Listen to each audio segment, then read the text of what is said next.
నమస్కారం. సకల సౌభాగ్యాలు, అష్టైశ్వర్యాలు, సిరి సంపదలతో పాటుగా అర్ధనారీశ్వర తత్వాన్ని పొందే అద్భుతమైన వ్రతం ఉమామహేశ్వర వ్రతం. ఈరోజు ఈ వ్రతం గురించి మరిన్ని విశేషాలు ఈ వీడియోలో తెలుసుకుందాం.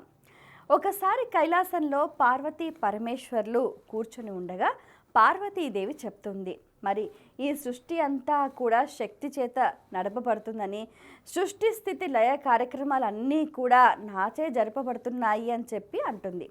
దానికి కోపించిన పరమేశ్వరుడు పార్వతీదేవి యొక్క అర్ధనారీశ్వర తత్వాన్ని ఉపసంహరించుకుంటాడు.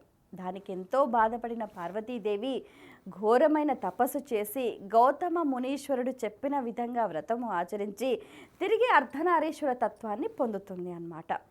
అయితే మరి ప్రతి ఒక్కరూ కూడా జీవిత భాగస్వామితో సరి సమానంగా అన్యోన్య దాంపత్యంతో ఆ అర్ధనారీశ్వర తత్వాన్ని పెంపొందించుకోవాలి అని అంటే భాద్రపద శుద్ధ పౌర్ణమి రోజున ఏం చెయ్యాలి అని అంటే ఒక 15 ముళ్ళతో కూడిన తోరాన్ని తయారు చేసుకోవాలి.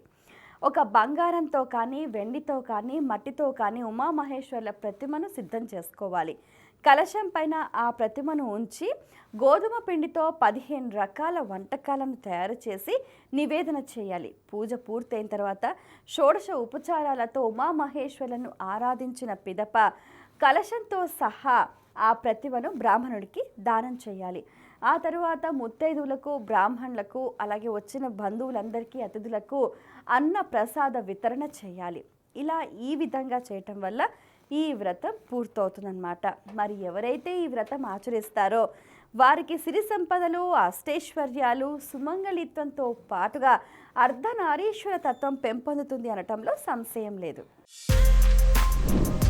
For more videos like this, subscribe Big TV channel.